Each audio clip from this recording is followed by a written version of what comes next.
a question about how these beliefs, negative beliefs, might densify to the point of getting stuck in the body. Like I have this pain in the back of my left shoulder. Yes. And I've tried many, many different modalities, emotional processing, acupuncture, chiropractics, that kind of thing. And when I sit in a deep meditation and let a lot of light in, it's excruciatingly painful behind my left shoulder. All right. So I kind of see that as one of those beliefs All that you right. said. Or May I ask you a question? yes. Oh, thank you. What is your resistance to being your full self?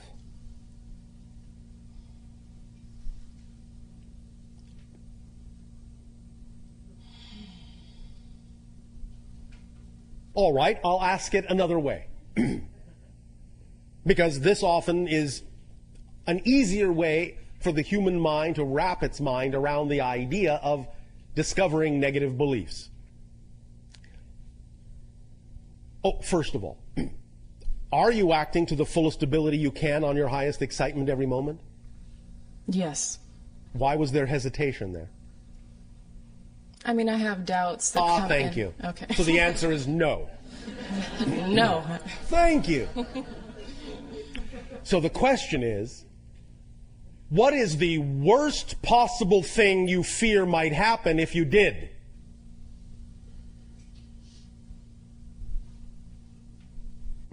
Oops.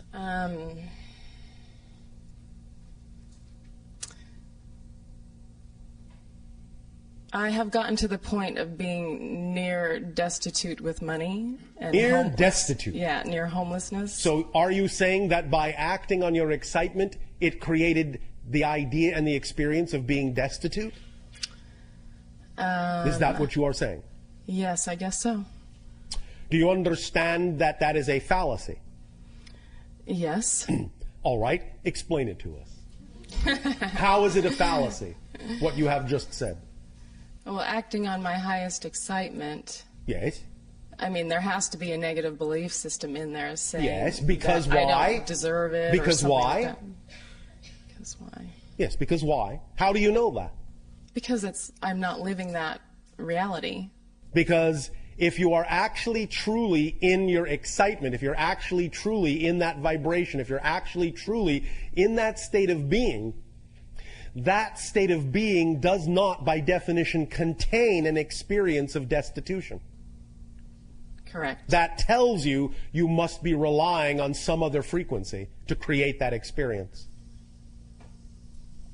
Right. So why are you connecting the idea that excitement leads to destitution? Why are you creating that hybrid belief system?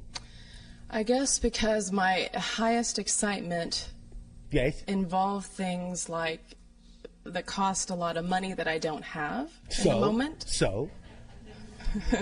Do you remember our definition of abundance? Yes. What is it? Allowing. No. Oh. Do you wish us to repeat our definition of abundance? Yes, please. Are you paying attention? Yes, Are you sure? I am. Thank you. Abundance. The ability to do what you need to do when you need to do it. Period. What I need to do when I need to do it. Yes. The ability to do what you need to do when you need to do it. Sometimes that might require money, and if money is required, money will be there. If money isn't there, what does that tell you?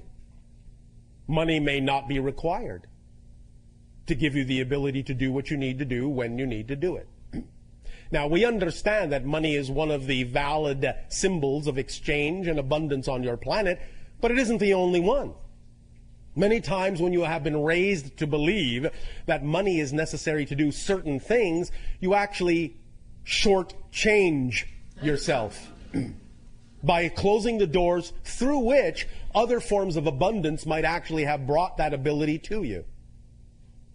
Do you understand this concept? Yes. So it can be that you have a belief that says that certain things cannot be done, that you cannot experience abundance unless it comes in the form of money, when in fact you could be allowing abundance to come to you in many other forms, including money, when and where it's actually the most effortless form of abundance required for a certain thing. I have experienced that on many occasions. Yes. You know, following my excitement, whether it's walking in the woods Yes. or, you know, Yes.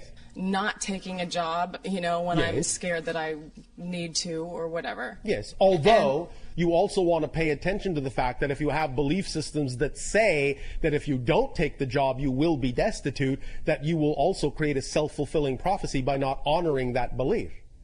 You cannot simply force yourself to jump off a cliff if you actually don't believe you have a parachute. Well, I jumped off the cliff 2 years ago, Yes. and it's been a process of, yes, you know, Yes. bit by bit getting to that place where All that right. is. Have you been having fun?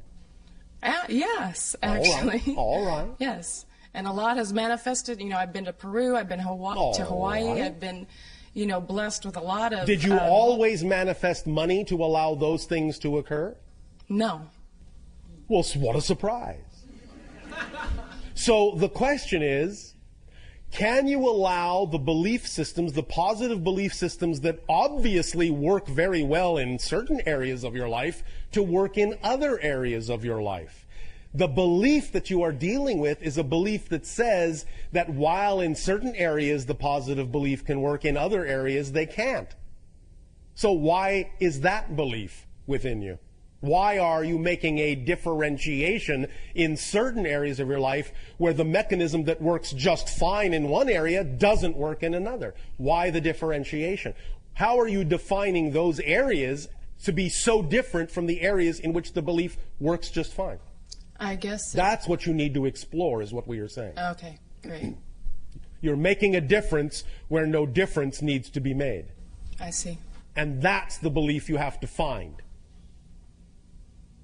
I've got it, yeah. Make sense? Yes. So Does that help you? That has to do with this pain behind my shoulder that won't A lot of budge. it, yes. Okay. You're giving yourself, in a sense, a pain in the neck. Yeah. Okay. All pain is resistance to the natural self. Right. You follow? Yes, I do. All right. You have created a restriction upon yourself, a limitation upon yourself, and thus you are not attracting the idea of the relaxation and release of that energy because you are not flowing it. You are letting it build up, and in that sense, by restricting a build-up, it's going to become more and more and more painful. That's why when you meditate, it amplifies the pain because the meditation is putting you more in touch with it, but you're not still finding out the belief system that's not allowing you to flow your energy into certain areas of your life because of the belief system and the definition you have of those areas that makes them seem so different than other areas that work flawlessly. So when you find out why you are defining those areas as different and how you are defining them to be different, then your energy can flow in those areas now that you know that they don't have to be different, and the restriction will relax and the pain will ease, and you will attract things into your reality that will also help you alleviate the pain. Okay. Does that help you? Yes, very much. Thank you. Thank you.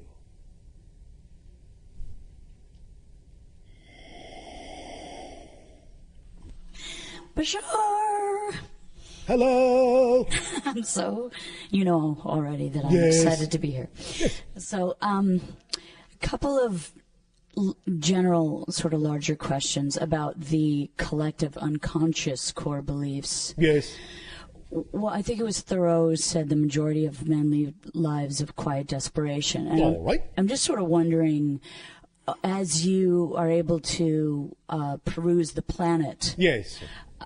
what's the percentage right now of being locked into these negative beliefs that is bringing the planet into a more negative state? And It's how not that going into a more negative state. It is actually heading toward a more positive one by getting all the negativity out in the open and examining and dealing and integrating it. So this is a time of fleshing out of the negative. And As we have said, yes, yes. your 2012 demarcation threshold is the time when the collective consciousness after that point will actually have slightly tipped the scales so that the collective energy of your planet will actually be slightly more positive after that date and can then snowball and expand and amplify from there. Now, this does not mean that the majority of people are experiencing positive energy. It simply means that the collective energy will be more positive. But the idea of that positive energy tipping the scales will actually come from a relatively small percentage of the population. The idea is that positive energy is integrative and expansive. So it doesn't take as many people staying in a positive state to actually tip the scales, even though there may be more people functioning in a negative state. Because people functioning in a negative state are not cohesive and don't add their energy. It's not, in that sense, cumulative. It's only individualized. So the idea is that there will be just enough positively oriented people on the planet after 2012 so that the collective energy will be generally positive, which will give the remaining negatively oriented people more opportunity to choose positive energy, but it doesn't necessarily mean that they have to. But what's going on is what you said. Many of the negative belief systems are being brought out into the open in a kind of flushing out system so that people can decide for themselves which way they would prefer to go, what kind of a world they would prefer to have. Sure. So obviously, microcosmically, that's what's happening as well. This is our period of cleansing internally. Yes. Yes. Okay. Thank you so much. Or at least your period of opportunity to cleanse. Whether you actually take the action to cleanse is still left up to each individual. Right. So may I ask another? That was a question. Whoops. Okay, so I just went through a Millionaire Mind intensive from 9 in the morning to 11 at night for the last 2 days and decided I'm here for the third day. Oh, all right. I'm wondering, yeah, that was quite an experience. Yes. I'm wondering, is there a collective unconscious belief about money that is in the act of change? Well, obviously there is. Yes, obviously there is. Otherwise, the banks wouldn't be folding. But yes. How can we align ourselves with a more positive core belief about money to assist all of us towards more abundance right now in this place where we are collectively? Eventually, the idea of your system of exchange will actually be based on the idea of what people themselves bring to the party, as opposed to an arbitrary medium. Right. So it's a more individual application of our gifts and talents is what we should focus on. Is that correct? The thing to focus on always is to follow your joy, and if your joy brings you to the creation of a new system that can be put in place when the old one crumbles or before the old one crumbles, you will slowly replace the systems that way. Right. So you will not change the systems that are there. You will invent new systems that are part and parcel of your highest joy so that they will be in place when the old ones no longer work. But what we are simply saying is that as we scan your collective energy, we can tell that eventually, not tomorrow, not the day after tomorrow, maybe not even for several years, but eventually, maybe within your lifetimes, you will start to see the beginnings of a new exchange system that will actually be based on the people themselves and what they have to give, and an exchange in that context as opposed to arbitrary modalities of exchange that are only symbolic. That is, to me, like so exciting. I just want to dance right now. Go ahead. Woohoo! Thank you. You know I'm just containing myself. And the Why? I know, but because I get disciplined by others around me as I express joy for everything you're telling me. Anyone going to discipline her? I'm just always so, I can't believe how people sit down and take this information when, it's really just an amazing process that is about our liberation. And at the same time, obviously, it is within your belief system to believe that people can take the information sitting down, since obviously you are creating in your reality a bunch of people around you sitting down. Not my choice, but... not your personal choice. Right. But obviously you are willing to allow other people to interpret this information in their own way. Sure, of course. Thank you. Of course. So the one last question, if I may... May she? Yes. Did you need permission? Yeah, because I don't want to steal anyone else's time. It is all well and good to be considerate. Nevertheless, you already knew that you could ask another question. Thank you. Okay, now I'm getting emotional. All right. So, You talk about that moment, which is, I think it's kind of like the crux of the paradox, where yes. you're smack dab in the very center, looking at smack dab. Yes, you're looking at the no choice, and so the conclusion is, I don't want to survive. Yes, in the negative belief. Yes, deep in the core of the negative structure there. Yes. It seems to me like that is also a place of tremendous potential alchemy. Like, yes, of course. That's what we're talking about. Right. I understand that, and I know you sort of answered this question as what would I have to believe is true in order to be in the situation.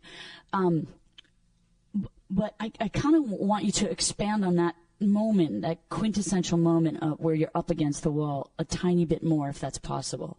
All right. How to produce the alchemy, how to allow the alchemy of that second. Is that possible? It is possible. Thank you, sir. Sirs. Oh, sir. Ooh. Sirs. Oh, all right, ma'am. Madams. Yes. Again, this can be done in many ways. It depends upon the individual. It depends upon the belief system structure as to what methodology might work best for that individual. However, one way is again to recognize the power of paradox in the following way. In any event where you are feeling like you have no choice at all, it may be helpful to recognize that the only way it is possible to actually have the experience that you have no choice at all is to actually be free to choose anything. So free to choose anything that you can even choose the experience of having no choice at all. Does that make sense? Yes, no, maybe. I'm getting there. It's kind of like living inside your anonymity, or I don't know. It's asking yourself, how did it come down to the idea that there is no other choice here? Because again, there's a negative and a positive side to this. The idea of the negative side of having no other choice can lead to the idea of true self-annihilation in the form of suicide. Not really self-annihilation, but a transition, but annihilation of the physical personality. The idea of no choice at all in the positive sense is that your passion is so representative of your true vibration that nothing else seems logical to choose. That there is no other choice but that one. So you can look at it from both sides. Having no choice doesn't in and of itself need to be a negative thing. It can be a positive thing.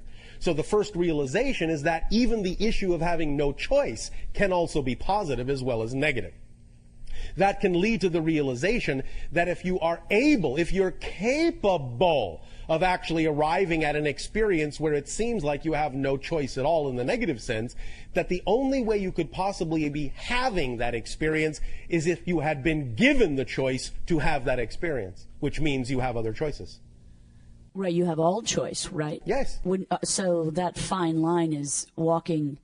It seems to me it's the same line, the line of no choice and all choice. Yes. It's close. Let me put it another way. Let me put it in terms that might be considered somewhat scientific on your planet, using the vernacular, using the example that is referred to as entropy. The idea that your scientists have expressed is that when all things, shall we say, in the universe, in creation, give off their energy, give off all their energy, when everything breaks down so that there is no more exchange, no more difference between anything, when it's all homogeneous and no more energy exchange exists, no more action can occur, if you actually look at that state from another point of view, you will realize that once complete and total entropy and non-action has been achieved, everything is equal. There is no way to tell anything apart from anything else. Then in that state of being, anything goes. Which means that it can actually start to re-crystallize. It can actually start to re-clump. It can actually start to re-differentiate. So from absolute entropy can actually come the seed of a new creation, the seed of a new Big Bang, so to speak.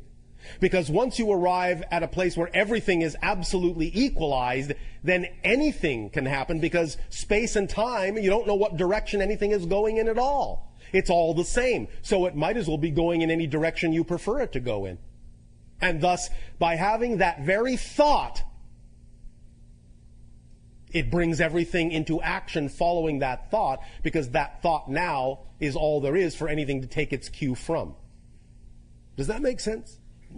Yes. So when you arrive at the idea of having no choice, it's very similar to the idea of everything being equal, of not seeing any other direction to go in, because there is simply no other action to take. And when there is no action to take in any direction at all, then you can actually take any action you wish, because when there is no action to take, all the rules are gone.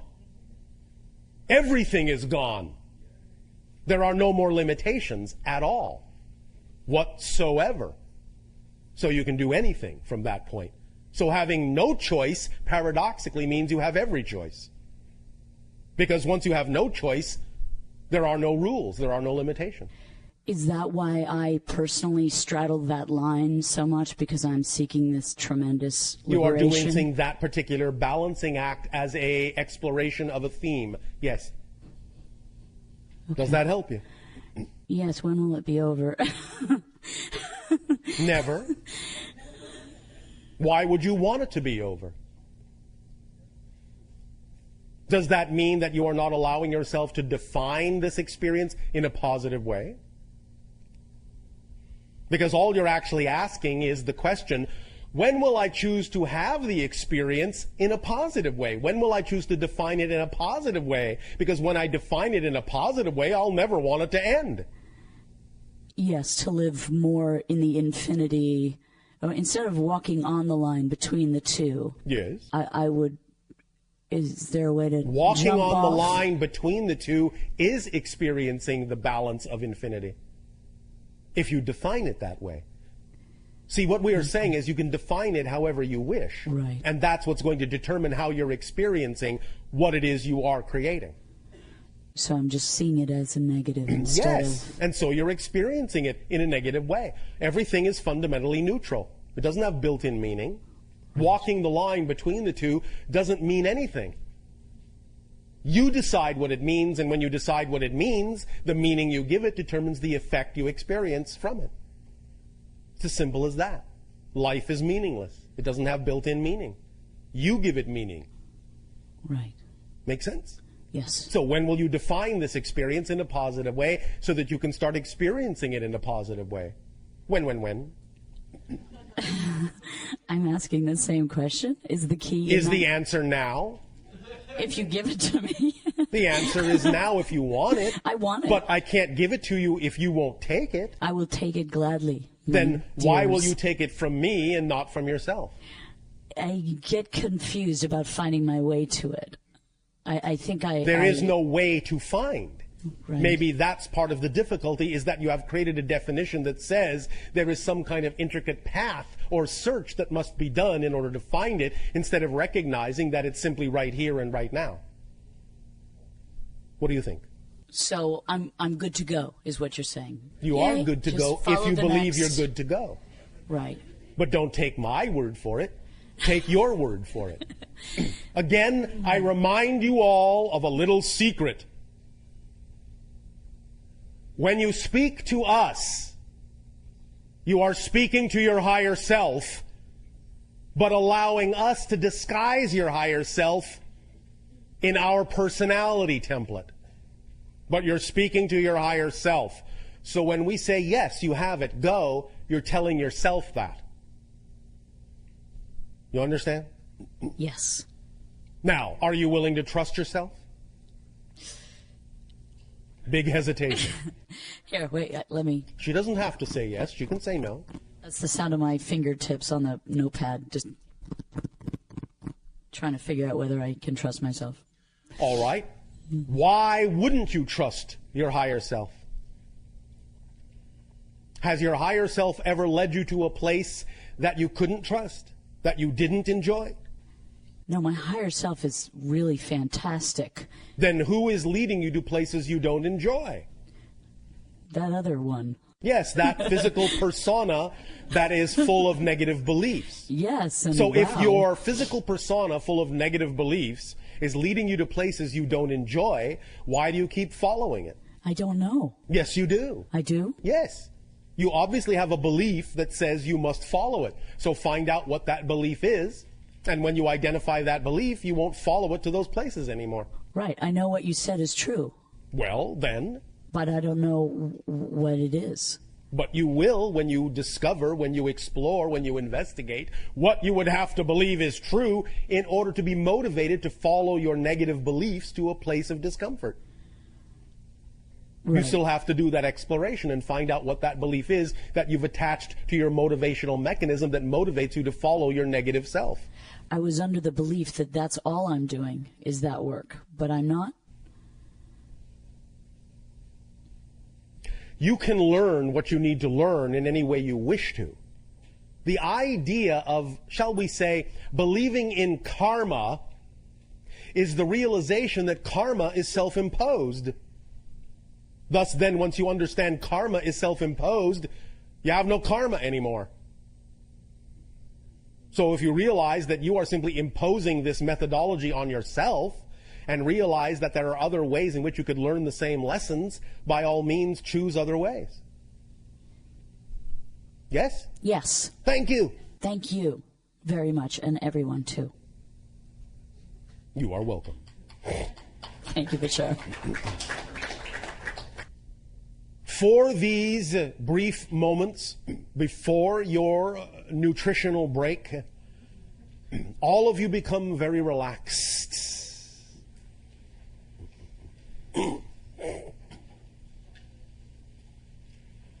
Close your eyes and take a deep breath in. Imagine a giant ball of light, a star, the sun, just above you. Feel yourself melting under its heat. Melting, softening, plasticizing. All of your components blending together, flowing, undifferentiating, melting into a crucible of bubbling liquid. You are a golden bubbling liquid in this golden chalice. Pure, undifferentiated, honey-colored, bubbling liquid. Feel the warmth. Feel the ease. No difference between this and that. All one.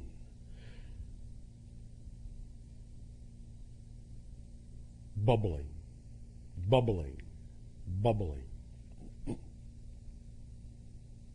Feel the sun recede. Feel yourself crystallizing, differentiating, new pathways, new crystals, becoming ice, freezing into a pattern that still contains that same relaxed, undifferentiated knowingness, even while you create differentiation within your pattern.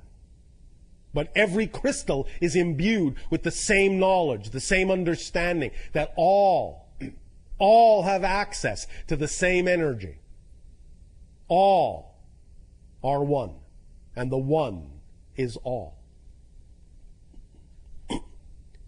Now feel yourself getting colder and colder and colder.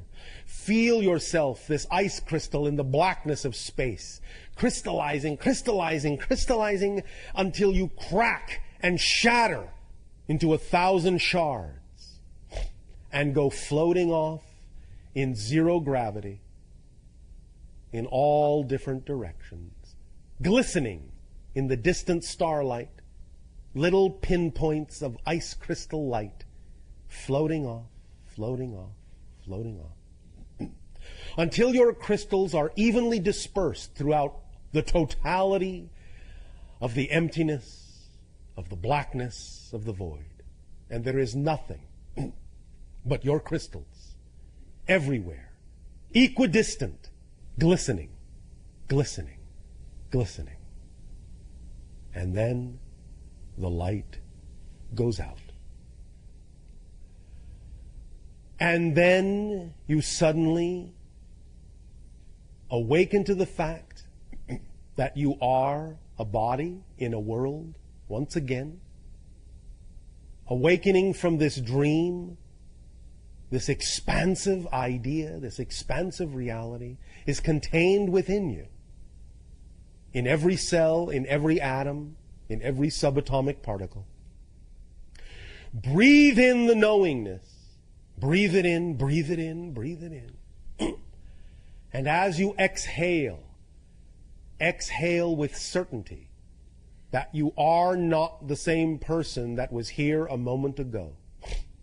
This is a new reality, a new person in a new reality. And as you shift moment to moment, new realities are created every moment.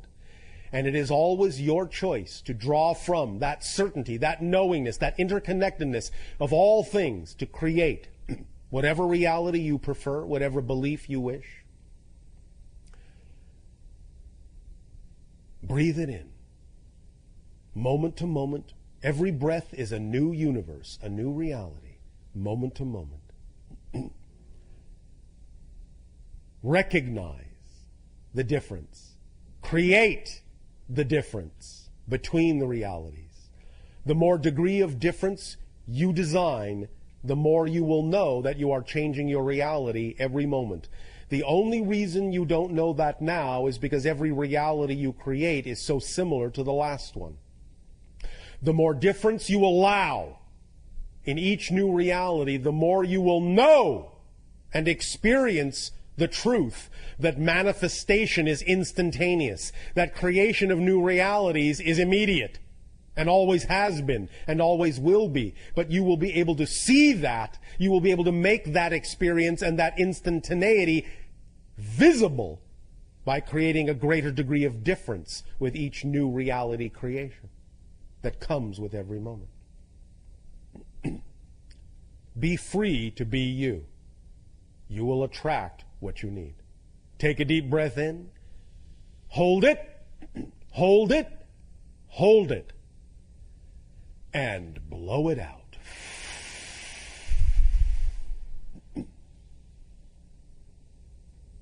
Take a deep breath in. Hold it. Hold it. Hold it. And blow it out. And one more time. Take a deep breath in and hold it, hold it, hold it, hold it.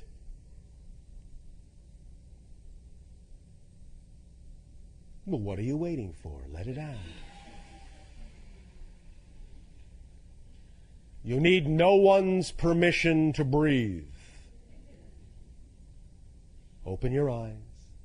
Feel the tingling sensation of new energy rewiring your brain. Feel the template begin to lock itself, begin to form itself. The new pattern of belief system structure awareness beginning to take hold in your neurological paths. And now you will go and nourish yourself to prepare for the third part of this transmission, where we will burn that template into your neurological patterns. Enjoy your break. Good day.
it, we will continue the transmission in the following way.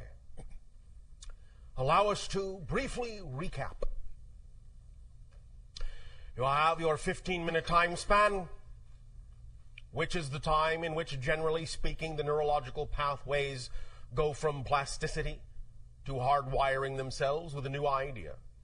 And with every single thought, with every single feeling, with every single definition, you change the wiring of your brain. And now, with the understanding and the introduction of this specific structure of belief, embedded through the holotopic experience into the center of your receiver antenna brain, you now can have the opportunity to always allow there to be a doorway to the light, even in the darkest of hours, even in the most negative of beliefs. There will always be that tug and that pull to remind you that there is always a light at the end of that tunnel, and to urge you to walk toward it. And to know that every moment is a new reality, a new you, utterly and totally defined by whatever definition you choose to buy into most strongly at that moment. And we remind you of your mechanisms of manifestation, making the invisible visible that is already here, and motivation, discovering what beliefs you have attached to the ideas of pleasure and pain. That these things are not things you have to learn, just things you have to clarify and use as tools.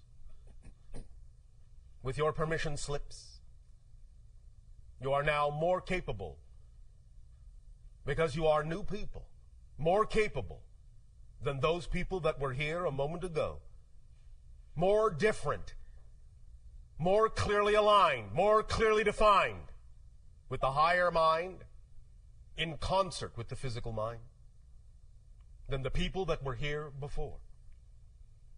Those people are in another reality.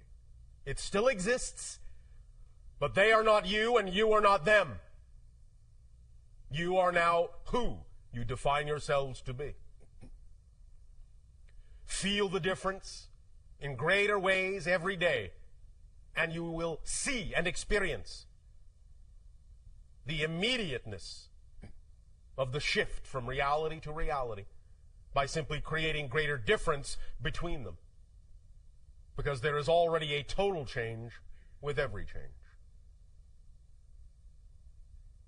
And now, in keeping with the idea of the manifestation mechanism we described, by focusing and concentrating your intention as you did in the holotopic experience, bringing your passion, your vibration of highest resonance into it, we now transfer to the other side of letting go, opening up, surrendering, not thinking about it, changing the subject, going in a new direction, lightening up, not worrying about it at all, letting the higher mind take care of it for you, letting the higher mind involve itself with the how your passion will manifest, of the how the synchronicity will present itself to you. This already works. You don't have to make it work. It's the nature of the structure of existence and creation itself. Let it work. Allow it to work. Relax. Let go. Be at peace. To begin changing the subject, lightening things up, we will, first and foremost, before we engage in questions, tell a story. So relax. Get comfy, as you say. If you wish, put on your ethereal pajamas. Have some astral cocoa. All right. and sit before your crackling etheric fire. Relax.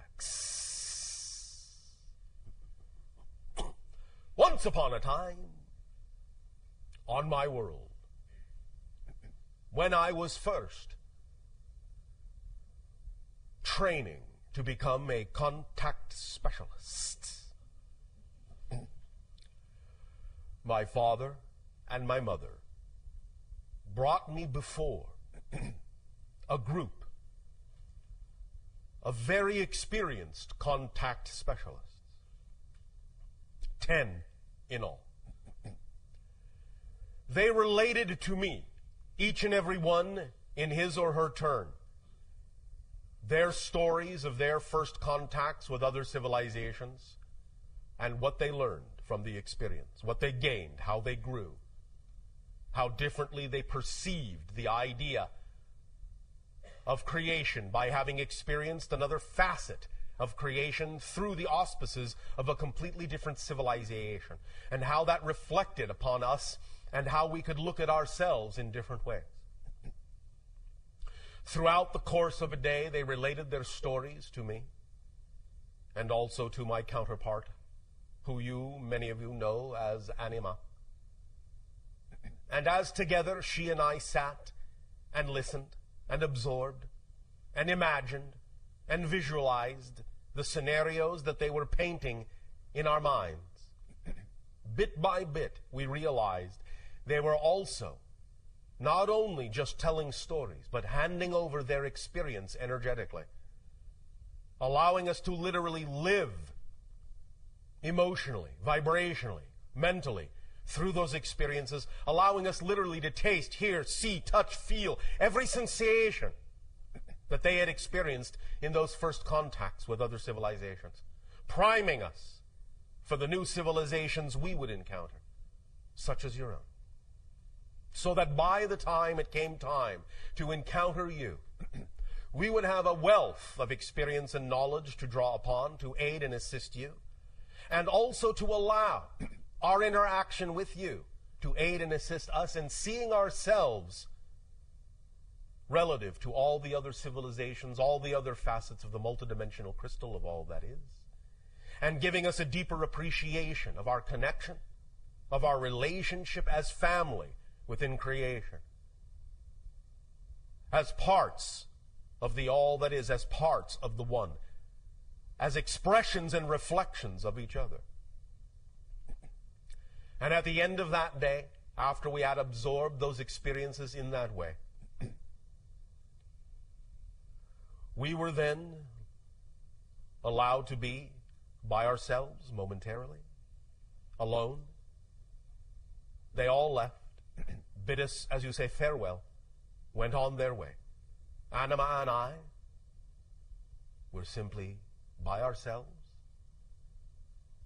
in what you would call a very natural setting of trees, of grass.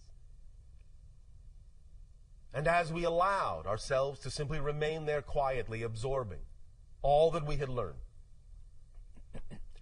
we began to realize that the stories were not over. For as we sat there, in that resonance, in that vibration, suddenly we received stories from the rocks and the trees and the animals and the sky and the water and the air. And everything our world had to offer in its consciousness, in supporting us as the mother of us, we received from her that day, to let us know that as we ventured out among the stars, we would always carry a piece of our own home world in our hearts. We would never be disconnected from her.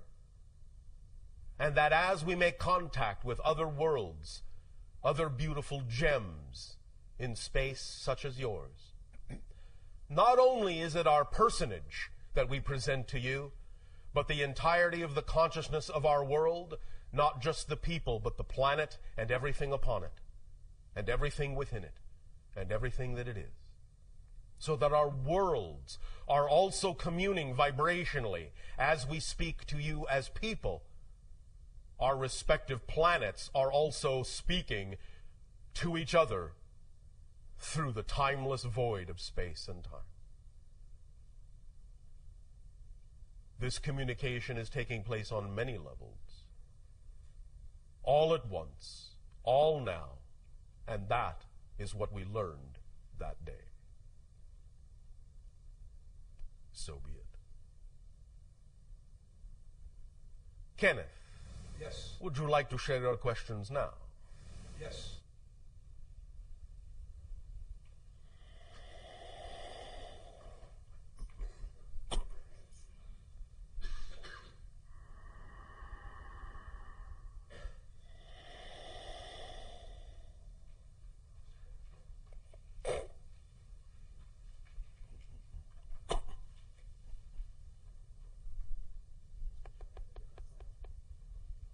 Hello, Bashar. And to you, good day. I was really glad that the guy this morning called you B. Yes. I like nicknames. They save so much time. Yes. Of course, you know, these days we recognize that as a dual-layer joke. The first layer being, of course, on the human level, where nicknames really don't save that much time. And on the metaphysical layer, we know that there is no such thing as time. Yes. So there's nothing to save anyway. Yes, thank you. Yes. So, I have a metaphysical joke for you. Oh, all right. And I would appreciate it if you would get your people tuned into this. Always. Okay. So, you ready for the joke? Yes. How many Sasani does it take to change a light bulb? Let me check. All right, we give up. How many? None. Everything changes, so the light bulb changes on its own. Oh, thank you.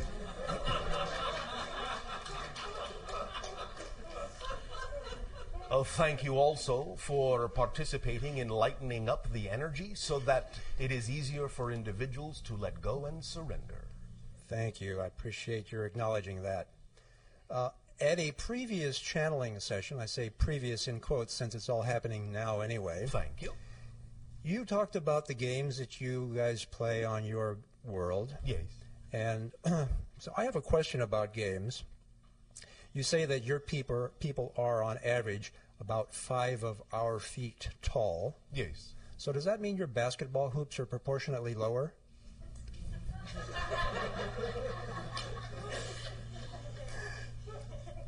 If we had basketball, they would be. Yes. And of course, that's why it's funny for us, because we all know you don't play basketball. Yes. Yeah. Although, not entirely true. Any time we make contact with a new world, there are usually at least a few of us who make an attempt to emulate some of the things of that world, including some of your games. Mm-hmm. So there have actually been a few that have attempted what you call basketball, baseball, and so forth. Uh-huh. I'm getting the picture that the balls might be balls of energy rather than physical balls. Not always. Sometimes we really wish to, as you say, get down and dirty and play like the natives. So that we can gain a thorough appreciation of the physicality that you experience in your reality when playing the game. And do you appreciate it the way we do, or at least appreciate it in your sense? Yes. Yeah, good. You realize, Bashar, that going by the single name Bashar puts you kind of in a unique category that includes Cher and Madonna. Yes. Prince, yeah. Just thought I'd make. Thank you. Anyway, now to my question. I have been reading a series of books called the I Am Discourses, Yes. which are basically discourses given by Earth Ascended Masters, primarily Saint Germain. Yes. And they use the term I Am Presence. Yes. And the concept that they refer to, I believe, is the same as the concept that you refer to when you say higher self. My question is, are these two terms truly synonymous, or are they talking about a level or a span of frequency that's different from the span of frequency that you refer to when you say higher self? It is the combination frequency. When we talk about the idea of the partnership and the relationship in perfect balance between the physical mind and the higher mind together, that can be referred to more precisely vibrationally in the way they mean it as the I am presence. Okay. So there's kind of an overlap there. Yes. Yeah. Okay. The Ascended Masters are purported to have completely, I just about used the word conquered, but I really mean gained command over physical reality in all respects. They can materialize their bodies, as I understand it, dematerialize their bodies. And this would be a level of ability for humans that is quite extraordinary, that, as I understand it, is different from the level of reality or command over reality that you guys have. And I'm not trying to make a comparison for judgmental purposes, just so that we can see that as humans we can ascend to a level of truly complete command over our reality if that's what we choose. Yes, and many individuals in my own society have that command. Is there a particular reason why some do and some don't? Yes.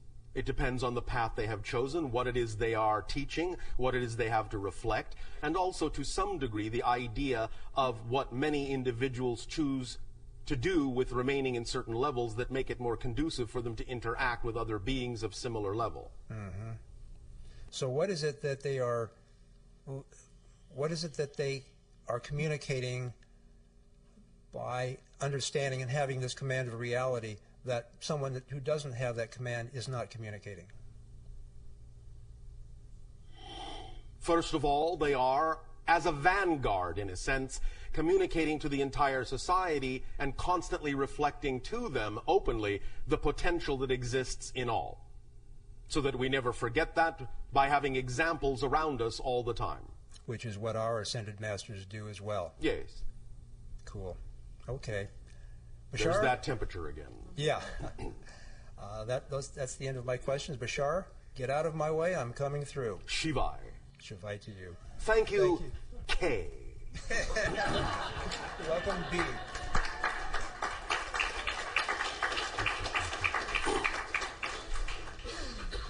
We may continue now to divert ourselves with dialogue and questions, so that we may relax and surrender and know that as we dialogue on various subjects and as we discourse in that way as friends, bit by bit, all the things that you experienced in this three-part transmission will be more and more deeply sinking in, even as you don't think about them at all.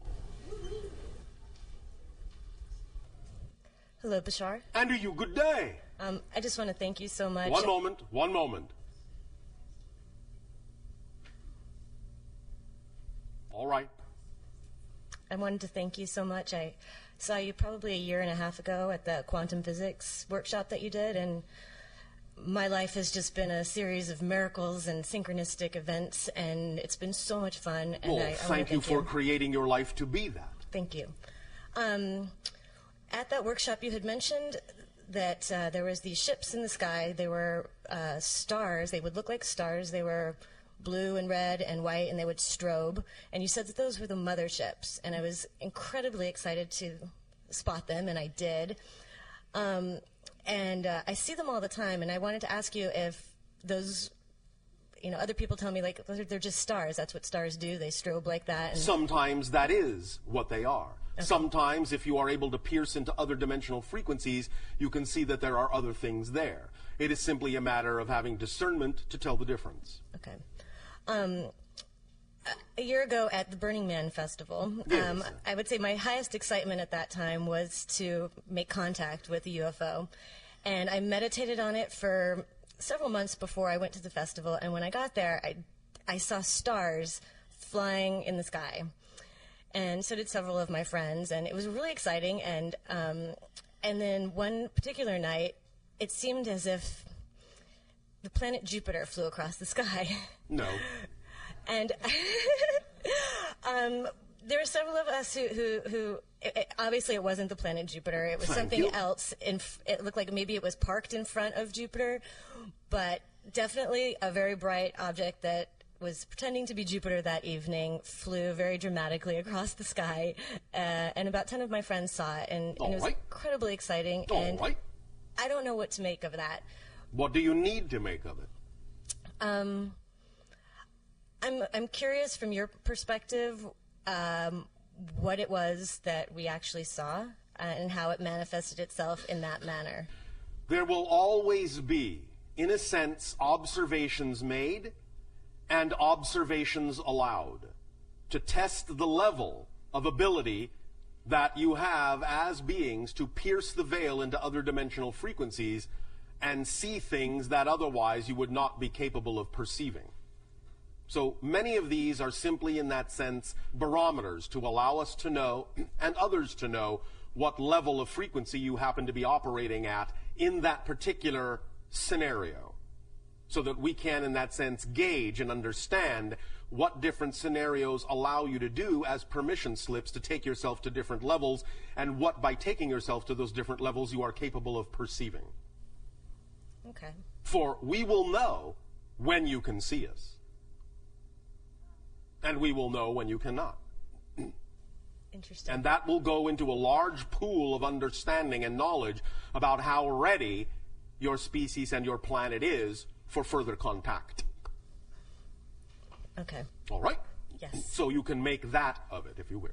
I shall. Thank you. Right. Another question. I have a negative blood type, and I've wanted to ask you this for a while. I've read about it, and I've tried to understand where it comes from. And I'm curious, from your perspective, what if I incarnated into this body at this time, space, reality, with this particular blood type for a particular reason? Of course. You always make these choices. There are always aspects of what you choose to experience as an incarnation that play into the theme that you chose to explore. Again, the question is, what do you make of it? What does it turn your mind to? What does it focus you on? When you create symbols for yourself in your reality, it is usually reflective of some aspect of the theme that you are exploring in this life. For example, the channel's blood type is B positive.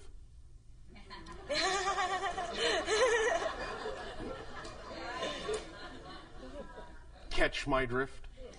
Yes. Does that help? Yes, no, maybe. A little bit. All I was right. wondering if you could explain a little bit where it comes from, and as we have recently said, humanity is a mix of a variety of genetic types, the idea being that some of it is extraterrestrial in origin. So in that you have these mixed up genetics, some of the issues of blood type are connected to that, and some of them are also representative of the indigenous stock of the hominid that evolved naturally on the planet. But at this point in time, as you call time, at this point in your evolution, at this point in your day and age, it all simply functions right now as a symbol, in the sense of whatever it is that it turns your mind to most strongly is usually a reflective indication of a theme that you are exploring, and that's the way to utilize it, in our opinion, at this time. Okay. All right. Yes. And I have one last question. It's a little odd question. Oh, an odd question as opposed to an even question. Yes, well, Exactly. It's question 3. I guess that makes it odd. All right. Okay. I've been studying a lot of mythology, Yeah. and the stories are really fascinating. I can see how they're all related across, the Bible and Egypt and Yes, whatever. yes, yes. And there's a story of Samson, Yeah. and the strength was in his hair. Yes. And it got me wondering if we hold our wisdom in our hair, and Not literally. not literally, and what it is, why is there a thought form that manifests as no hair in men, and no offense to our channel, obviously. I don't have any hair either. I told you it was a strange question. But I was curious, it's a case-by-case basis, why men and it in our will also culture depend upon when the symbol appears archetypally in your history in terms of what the symbols mean to that particular culture at that particular time. It isn't always across the board for every single era and every single epoch that the symbols mean the same things or are representative of the same things. In that context, the idea really was self-image. The strength was in how he saw himself. Hair being a representation to many people on your planet of their image. Do you understand? Yes. So, it was a lesson in the idea of regardless of what you are going through, it is the image you hold of yourself that will actually carry you through. And when the hair was cut, what that is a euphemism for is somebody, in a sense, offering him a reality where he chose to accept it as a diminishment of his self-image. But once he regained his self-image, once his hair grew back, he regained his strength. But it's an issue of self-image. You follow? I do. So, the idea now, in terms of not having hair, is the idea, in a sense, that image isn't so important anymore, that it is, in that sense, the idea of being, shall we say, naked to the world. Do you understand? I do. All right. Does that help? It does. Is there a reason why in our culture right now that there's the gender difference in men and women? Why? I mean, why does that manifest in that way? Well, you are still dealing, as many civilizations do, with various issues of polarity. And the idea will continue for quite a while in your civilization, even as it still to some degree continues in ours, even though we are becoming more homogeneous and becoming less physical. There is still the expression of the polarity to some degree, because there are still themes of polarity to explore on that level in your reality. Okay. And when you say polarity, you mean hair and no hair? I'm confused. I am speaking now of what you just said about the idea of male and female. Right. But I'm saying, why is it that men in our culture tend to, it's usually not a pleasant thing when this happens to men in our culture, and I'm wondering why it manifests that way as a gender difference. Vulnerability. The males require more vulnerability. You understand? I do. Thank you. Thank you. Thank you very much.